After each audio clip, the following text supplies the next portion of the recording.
আমার আজকের আলোচনার বিষয়। রাজনীতিতে আবারও আওয়ামী লীগ শব্দটা আলোচনা চলে এসছে। বলা হচ্ছে আগামী মাসে আওয়ামী লীগ মাঠে নামছে, ডেডলাইন 26শে মার্চ। ইতিমধ্যে আওয়ামী লীগের মাঠ পর্যায়ের নেতাকর্মীদের কাছে মেসেজ চলে গেছে, এমনটিও তথ্য পাওয়া গেছে যে আওয়ামী লীগ 26শে মার্চ তারা পুরোপুরি তাদেরকে জানান দিতে মাঠে নামবে। প্রশ্ন হলো যে আওয়ামী লীগ গত প্রায় 18 মাস তারা মাঠে নামতে পারেনি, এবং আওয়ামী লীগের প্রধান শত্রু দল বিএনপি সরকার ক্ষমতায় আসার পর তারা হঠাৎ করে মাঠে শক্তি প্রদর্শন করতে চাইছে কেন? এক। 2 নম্বর, সেভাবে বাংলাদেশের কোথাও নামতে পারেনি এবং সরকারিভাবে আওয়ামী লীগকে নিষিদ্ধ করা হয়েছে। কিন্তু আমরা দেখলাম 12 ফেব্রুয়ারি নির্বাচনের পর বিভিন্ন জায়গায় আওয়ামী লীগের কার্যালয় খুলে দেওয়া হয়েছে। আওয়ামী লীগ পতাকা নিয়ে মাঠে নেমেছে। 21শে ফেব্রুয়ারিতেও তারা মাঠে নেমেছে। বিভিন্ন দিবসকে টার্গেট করে যেমন তারা মাঠে নামতে চাইছে, তেমনি বাংলাদেশের বিভিন্ন জায়গায় তারা তাদের রাজনীতিকে আবার শুরু করতে তাদের দলীয় কার্যালয়গুলো খুলে দেওয়ার চেষ্টা করছে। কোথাও কোথাও তারা বাধার মুখে পড়েছে, কোথাও কোথাও বর্তমান যে সরকারি দলটি আছে বিএনপি, তারা নিজেরই পার্টি অফিস খুলে দিয়েছে। এরপর থেকে আমরা দেখেছি যে বিএনপি বিরোধী শিবিরে এটা নিয়ে ব্যাপক আলোচনা শুরু হয়েছে, বিশেষ করে এনসিপি এবং জামাত ইসলামের মধ্যে। বাংলাদেশে কি বিএনপির হাত ধরে এটার পক্ষে বিপক্ষে অনেক রকম যুক্তিতর্ক আসতে শুরু করেছে। সবচেয়ে বিপজ্জনক হলো আওয়ামী লীগের যেসব বুদ্ধিজীবীরা সাম্প্রতিক সময় বিএনপি সেজে গেছেন এবং বিএনপির ঘরে ঢুকে পড়েছেন, তারা যে কোনো ভাবে একটা ন্যারেটিভ তৈরির চেষ্টা করছেন যে আওয়ামী লীগকে রাজনীতিতে আনা উচিত বিএনপি। এবং সবচেয়ে ভয়াবহ যে ব্যাপারটা সেটা হলো যে বিএনপির মধ্যে একটা বড় গ্রুপ আছে যারা বিএনপি খুব গুরুত্বপূর্ণ নেতা, তারা মনে করেন আওয়ামী লীগকে রাজনীতিতে ফিরিয়ে আনা উচিত। জনাব তারেক রহমান আসলে ভাবছেনটা কি? দর্শক, কয়েকটা বিষয় আজকে আলোচনা থাকবে, পুরো বিষয়টা মন দিয়ে শুনবেন। অল্প একটু শুনেই মন্তব্য করবেন না, পুরো বিষয়টা শুনতে হবে। আওয়ামী লীগ নিষিদ্ধ হলো কখন? স্বাধীনতার পর যে আওয়ামী লীগ বাংলাদেশের সবচেয়ে বড় স্বাধীনতার দাবিদার, মুক্তিযুদ্ধের দাবিদার, সেই দলটি 24-এর বিপ্লবের পর, অভ্যুত্থানের পর প্রফেসর ইউনূস সরকার যখন অন্তর্বর্তীকালীন সরকার ক্ষমতায় বসছেন, তখন এটি রাষ্ট্রীয়ভাবে নিষিদ্ধ করা হয়। কোন পরিস্থিতির আলোকে? যখন বাংলাদেশের 40,000 মানুষ অন্ধ, পঙ্গুত্ব এবং গুলি খেয়ে গুরুতর আহত হলো। প্রায় 20,000 ছাত্র জনতা প্রাণ দিল একটি রাষ্ট্রীয় বাহিনীর হাতে। স্বাধীন বাংলাদেশে শেখ মুজিবের এই 15.5 বছরের দুঃশাসন ছাড়া আর কোন সরকার এভাবে বাংলাদেশের মানুষের রক্ত ঝরায়নি। খুব দুঃখজনক হলেও সত্য যে বাংলাদেশের মানুষের মগজ কতটা পচে গেছে। যারা আওয়ামী লীগ করেন বা যারা আওয়ামী লীগ ভালোবাসেন, যারা আওয়ামী লীগের সাংবাদিক, আওয়ামী লীগের বুদ্ধিজীবী, আওয়ামী লীগের পেশাজীবী, আওয়ামী লীগের সমর্থনকারী, এক বাক্যে বলতে পারে তারা এটাকে বৈধতা দিচ্ছেন। আমরা কি দেখেছি? জুলাই অভ্যুত্থানে দেখেছিলাম যে একটা মামুলি আন্দোলন, বৈষম্যের বিরুদ্ধে যে আন্দোলন, সেই আন্দোলনটা পুলিশ, ছাত্রলীগ, যুবলীগ বাধা দিয়ে এটাকে একটা বড় বিপ্লবের রূপ দিয়েছে। এরপর আমরা দেখলাম কি সরকারি বাহিনী, অর্থাৎ আমাদের নিরাপত্তা বাহিনী সঙ্গে আওয়ামী লীগ, যুবলীগ, আরো যারা গুন্ডা বাহিনী আছে তারা সম্পৃক্ত হয়ে প্রকাশ্যে ছাত্র জনতার উপর গুলি চালিয়ে বহু মানুষকে হত্যা করেছে।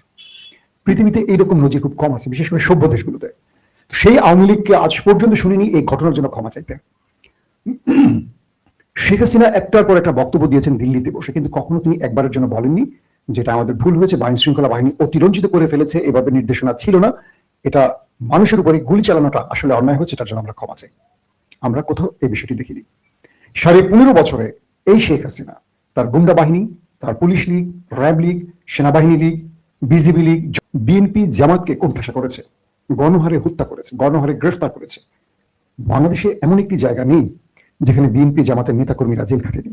এমন কোনো পরিবার নেই যারা রাজনীতির সাথে অ্যাক্টিভ তারা জেল খাটেনি, তাদের ঘাড়ে 1 ডজন মামলা নেই। দুঃখজনক হলো সত্য যে 1.5 বছরের মাথায় এদেশের মানুষ আওয়ামী লীগের দুঃশাসন ভুলে গেছে।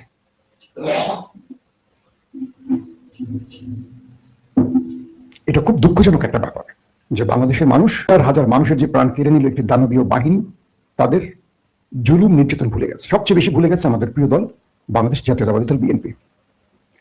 আমার নিজের মনে আছে, আমি পার্সোনালি একবার তারেক রহমানকে প্রশ্ন করেছিলাম যে যখন এই জুলুম নির্যাতনের মাত্রা অনেক বেড়ে গেছে, তার বেগম জিয়াকে ঘর থেকে বের করে দেওয়া হয়েছে, যে কখনো যদি বিএনপি ক্ষমতায় আসে আপনি আওয়ামী লীগকে ক্ষমা করে দেবেন? তিনি সংক্ষিপ্ত একটি বাক্যে বলেছে যে বাংলাদেশের মানুষ কে কি হারিয়েছে আমি জানি, কিন্তু বাংলাদেশের মানুষ এটাও জানে জিয়া পরিবার কি হারিয়েছে।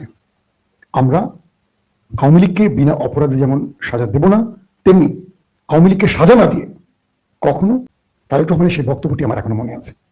তিনি হয়তো, আমি গণমাধ্যম কর্মী বলে আমার কাছে তার ক্ষোভের জায়গাটা খুব সংক্ষিপ্ত প্রকাশ করেছেন, কিন্তু তার চোখে মুখে যে ভাষাটা আমি দেখেছিলাম সেটা একটা মানে কি বলবো ভয়াবহ আগ্নেয়গিরি। আজকে সেই তারেক রহমান প্রধানমন্ত্রী আছেন, আর বিএনপির বিভিন্ন পর্যায়ে মাঠে ঘাটে নেতারা আওয়ামী লীগের অফিস খুলছেন, এমন অভিযোগ আসছে। পঞ্চগড় থেকে শুরু হয়েছে এটা। আমরা আশা করবো আমাদের প্রত্যাশিত তারেক রহমান বিষয়টিকে খুব ভালোভাবে দেখবেন। এক নম্বর, আগামী 26শে মার্চ আওয়ামী লীগ মাঠে নামবে, সেভাবে প্রচারণা চলছে অভ্যন্তরে কিছু সূত্রের খবর।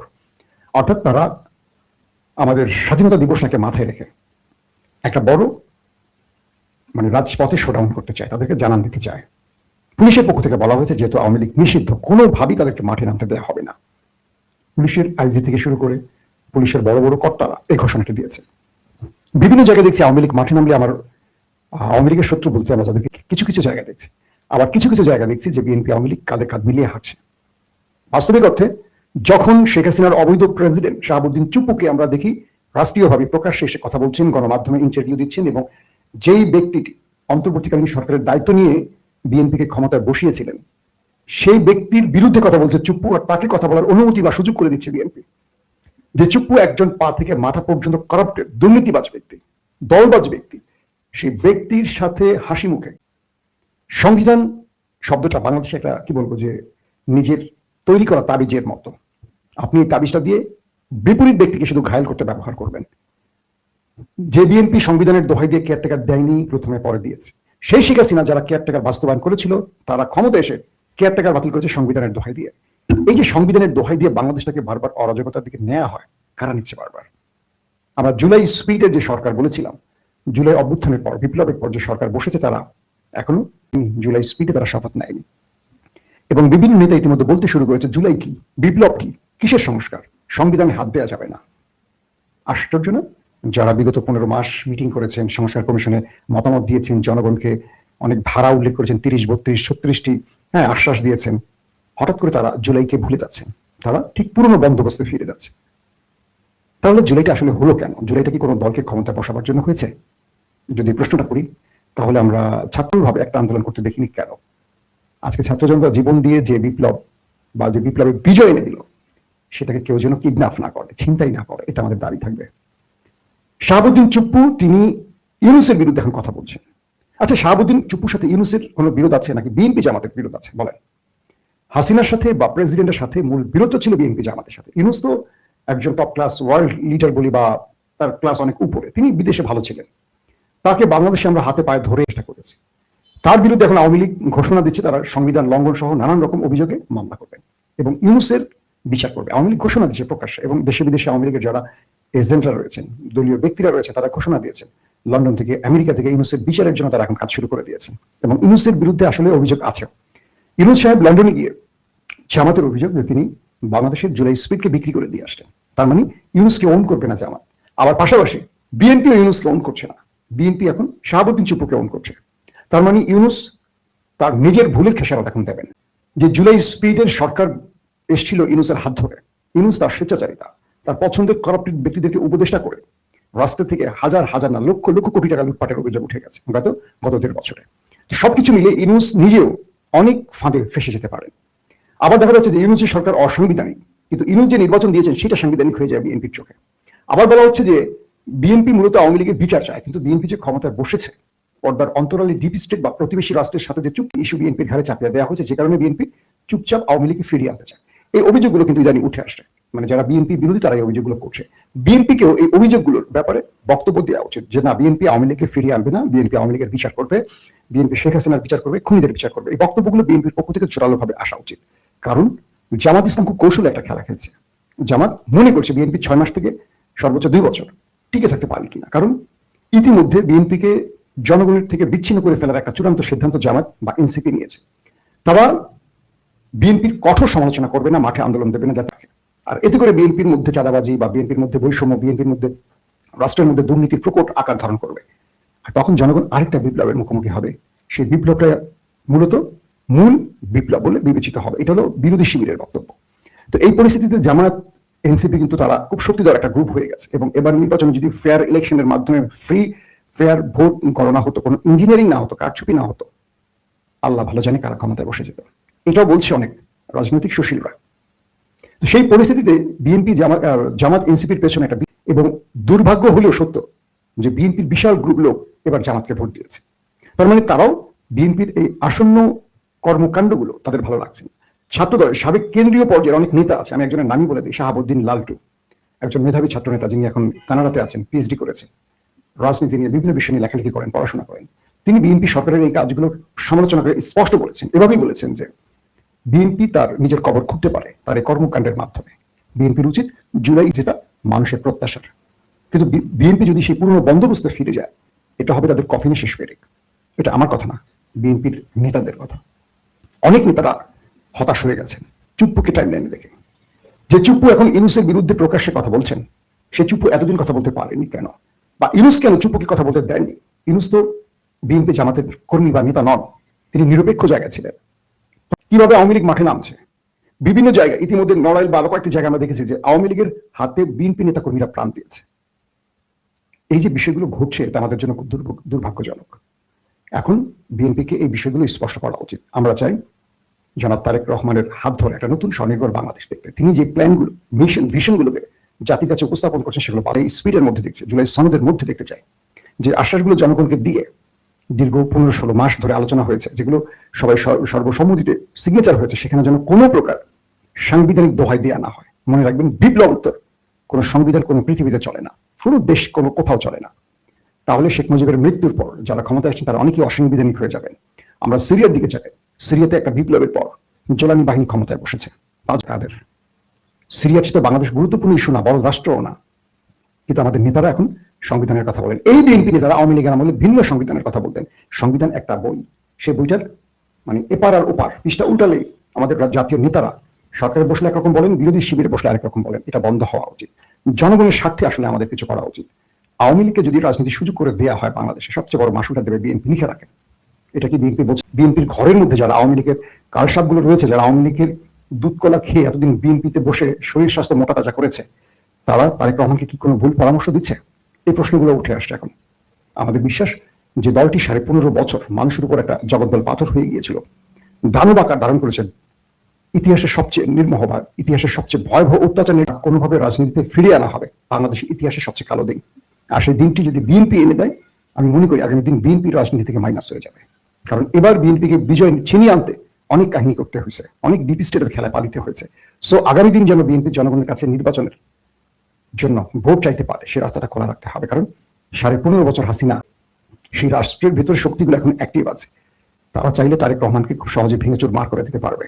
জামাতের, এনসিপির বা যারা বিপ্লবের অংশীজন, তাদেরকে নিয়ে একটি শক্তিশালী গণতান্ত্রিক রাষ্ট্র তৈরি করা উচিত বিএনপির। যদি এটা বিএনপি করতে পারে, বিএনপি লং টাইম ক্ষমতা থাকতে পারবে। যদি বিএনপি এটি না পারে, এটা হবে বিএনপির জন্য সবচেয়ে বড় ভুল সিদ্ধান্ত। আবার বলছি, যারা শেখ হাসিনা মানে আওয়ামী লীগ এবং দিল্লির প্রেসক্রিপশন নিয়ে বিএনপির মধ্যে বসিত করে এখন বের করতে হবে। বিএনপির বহু অ্যাক্টিভিস্ট, বিএনপির বহু নেতাকর্মীরা হতাশ আওয়ামী লীগ আবার রাজনীতিতে ফিরে আসার সুযোগ খোঁজার কারণে বা আওয়ামী লীগকে মাঠে দেখার কারণে। বিএনপি অনেক জায়গায় মার খাচ্ছে আওয়ামী লীগের হাতে। এতে করে বিএনপির বহু নেতাকর্মীরা হতাশ হচ্ছে, আতঙ্কিত হচ্ছে। আজকে দেখলাম নাহিদ ইসলাম বলেছে পুলিশ হত্যার বিচার করবে এই সরকার। তার মানে জুলাই যোদ্ধাদের ফাঁসিয়ে দিচ্ছে কিনা বিএনপি? বিএনপি যদি মনে করে তারা ক্ষমতায় বসে সবকিছু করতে পারবে না। কারণ বিএনপির মধ্যে এখনো পুরো বাংলাদেশের প্রশাসন এখনো বিএনপির হাতে আসেনি। যদি বিরোধী শিবির খুব বড় শক্তিশালী কোনো আন্দোলন প্রয়োজন এবং মানে প্রাসঙ্গিক কারণে আওয়ামী লীগ নিয়ে আমাদেরকে আলাপ করতে হয়, এবং আওয়ামী লীগকে যতই অপ্রাসঙ্গিক করার কাজ করেছে ইউনূস সরকার এবং তার গং, তার লোকজন, ততই আওয়ামী লীগ প্রাসঙ্গিক হয়েছে। আমরা গত 1 বছর ধরে আপনাদেরকে বলছি, এবং আমি এই কথাও বলেছি যে আওয়ামী লীগের একটা সময়ে ডক্টর ইউনূসকে সম্বর্ধনা দিতে হবে, মরণোত্তর হলেও সম্বর্ধনা দিতে হবে, জেলোত্তর হলেও সম্বর্ধনা দিতে হবে, কারাবাসোত্তর হলেও সম্বর্ধনা দিতে হবে। কারণ ডক্টর ইউনূস যেভাবে আওয়ামী লীগকে কোচলে গেছেন, আওয়ামী লীগকে তিতা বানিয়েছেন, আওয়ামী লীগের উপর স্টিম রোলার চালিয়েছেন, এতে করে ওই যে দলিত, অবহেলিত, নিষ্পেষিত এবং বাংলাদেশের মানুষ, সফট মানুষ, এই দেশের মানুষ সেই নিষ্পেষণের প্রতি একটু স্নেহাশীষ হয়ে ওঠে, তারা দুর্বল হয়ে ওঠে, ইমোশনাল হয়ে ওঠে। সেই জায়গা থেকে আওয়ামী লীগ আসলে প্রাসঙ্গিক হয়ে উঠেছে। এবং সেই প্রশ্নে বিএনপি কি করবে, আমরা গত 2-3 দিনে আমাদের আলোচনা বলেছি বিএনপি কি সিদ্ধান্ত নিতে কিনা। আর আমাদের আলোচনার নির্যাস একটা ছিল যে বিএনপি স্টেপ ফরওয়ার্ড কোনো রাস্তায় যাওয়াটা তার জন্য কষ্ট হবে। ফলে আইনি প্রক্রিয়ার মধ্যে দিয়ে যাওয়া, আইনি প্রক্রিয়া বলতে কি, আওয়ামী লীগকে রিট করার সুযোগ দেওয়া সেই প্রজ্ঞাপনের বিরুদ্ধে, অথবা সেই প্রজ্ঞাপন আইনিভাবে কার্যকর না হওয়া। এই দুটা পদ বিএনপির সামনে খোলা আছে। বিএনপির মহাসচিব মির্জা ফখরুল ইসলাম আলমগীর সেই ইঙ্গিতবহ তথ্যটা আমাদের সামনে দিয়েছেন। আওয়ামী লীগের বিষয়ে আইনগতভাবে দেখা হবে মির্জা ফখরুল। তিনি কি বলছেন? বিএনপি মহাসচিব ও স্থানীয় সরকার মন্ত্রী মির্জা ফখরুল ইসলাম আলমগীর বলেছেন, বিভিন্ন স্থানে আওয়ামী লীগের কার্যালয় খোলার যে প্রসঙ্গ সেটিকে আইনগতভাবে দেখা হবে। সোমবার সকালে রাজধানীর নয়াপল্টনে বিএনপির কেন্দ্রীয় কার্যালয়ে সাংবাদিকদের প্রশ্নোত্তরে এই কথা বলেন মির্জা ফখরুল। সাংবাদিকদের প্রশ্ন করেন, বিভিন্ন স্থানে আওয়ামী লীগের অফিসগুলো খোলা হচ্ছে, এ বিষয়ে সরকারের অবস্থান কি? উত্তরে মির্জা ফখরুল ইসলাম আলমগীর বলেন, এটা আমরা চাইনি এবং যেহেতু আইনগতভাবে বলা আছে যে তাদের কার্যক্রম নিষিদ্ধ, সেভাবেই এটাকে দেখা হবে সব জায়গায়। ত্রয়োদশ জাতীয় সংসদ নির্বাচনে জয়ের পরেই প্রথম বিএনপির কোনো মন্ত্রী বা জ্যেষ্ঠ নেতা এই কার্যালয়ে যান। কাল একটা পত্রিকা নিউজ করেছে নির্বাচনের পর বিএনপি অফিস ফাঁকা, সে কারণে হয়তো মির্জা ফখরুল সে স্টেপ নিতে পারেন। সকাল 10:30টায় নয়াপল্টন অফিসে যান বিএনপি মহাসচিব মির্জা ফখরুল। সেখানে দলটির নেতাকর্মীরা মির্জা ফখরুলকে ফুল দিয়ে শুভেচ্ছা জানান। পরে সাংবাদিকদের সঙ্গে আলাপ করে মির্জা ফখরুল বলেন, নয়াপল্টনে বিএনপির এই কার্যালয় থেকে বিগত সময়ে সবচেয়ে বেশি আন্দোলন ও কর্মসূচি পালন করা হয়, যার নেতৃত্বে ছিলেন বিএনপির প্রয়াত চেয়ারম্যান ও সাবেক প্রধানমন্ত্রী খালেদা জিয়া। মির্জা ফখরুল বলেন, এই কার্যালয় থেকে দেওয়া কর্মসূচিগুলো জনগণকে অনুপ্রাণিত করেছিল। স্থানীয় সরকার নির্বাচন নিয়ে সাংবাদিকদের এক প্রশ্নের উত্তরে মির্জা ফখরুল ইসলাম আলমগীর বলেন, সঠিক সময়ে সরকারি নিয়ম মেনে স্থানীয় সরকার নির্বাচন অনুষ্ঠিত হবে। মির্জা ফখরুল বলেন, কতগুলো নিয়ম কানুন আছে সরকারি এবং যেসব প্রথা আছে সেগুলো কতগুলো মেয়াদ আছে, কতগুলো মেয়াদ শেষ হয়ে গেছে, সবগুলোকে এক জায়গায় নিয়ে এসে সরকারের তরফ থেকে একটি সঠিক সময়ে এই নির্বাচন দেওয়ার ব্যবস্থা আমরা করব। তবে নিঃসন্দেহে এই নির্বাচনকে প্রাধান্য দেওয়া হবে। জাতীয় সংসদে সংরক্ষিত নারী আসনে বিএনপি কাদের মনোনয়ন দেবে এমন প্রশ্নে মির্জা ফখরুল বলেন, তাদের জনগণের সঙ্গে সম্পৃক্ততা থাকতে হবে, রাজনীতি ও দলের সঙ্গে সম্পৃক্ততা থাকতে হবে। আমাদের পক্ষ থেকে যারা তাদের সঙ্গে সম্পৃক্ত আছেন তাদের প্রাধান্য দেওয়া হবে। দর্শক, আওয়ামী লীগ বিএনপির পক্ষে দেশে আইন যখন বলছে আওয়ামী লীগ নিষিদ্ধ, তখন বিএনপির পক্ষে আনুষ্ঠানিকভাবে বলা সম্ভব না। বিএনপি মহাসচিব বলতে পারেন না যে হ্যাঁ আওয়ামী লীগ অফিস খুলতে থাকুক, এটা কোনো বিষয় না, সেটা বিএনপি বলতে পারে না। কিন্তু বিএনপি ওভারলুক করছে গত এক সপ্তাহে, এটা তো বাংলাদেশের বাস্তবতা। করতে পারবে না, দেশের মধ্যে একটা গৃহযুদ্ধ শুরু হবে। তাই বলছি, আমার বিশ্বাস এই বিষয়গুলো তারা বিবেচনা করবে। আওয়ামী লীগকে ফিরিয়ে আনার কোনো চেষ্টা যেন না করে, চুপ্পুকে দ্রুত বিচারের মুখোমুখি করতে হবে। কারণ বাংলাদেশে যত গণহত্যা হয়েছে, যত গুম খুন ক্রস ফায়ার হয়েছে, 24শে বিপ্লব যত প্রাণ গেছে, এগুলো সকল কিছুর বৈধতা উৎপাদন করেছে এই টিএমপির বিচার করবে এই জনতা, মনে রাখবেন। দর্শক, আপনি কি আমার এই বক্তব্যের সাথে একমত? যদি একমত হন অবশ্যই কমেন্টে জানাবেন। যদি বিপরীত কোনো মত থাকে সেটাও জানাবেন। আমরা রাজনীতিতে মতের ব্যাপারে খুবই গুরুত্ব দিতে চাই, সব মতকে সম্মান করতে চাই। আল্লাহ হাফেজ। আসসালামু আলাইকুম। পরবর্তী নিউজ দেখার জন্য আপনাদেরকে অনুরোধ রইল এবং আপনাদের মতামতটি অবশ্যই আমাদের কমেন্ট বক্সে জানিয়ে দেবেন।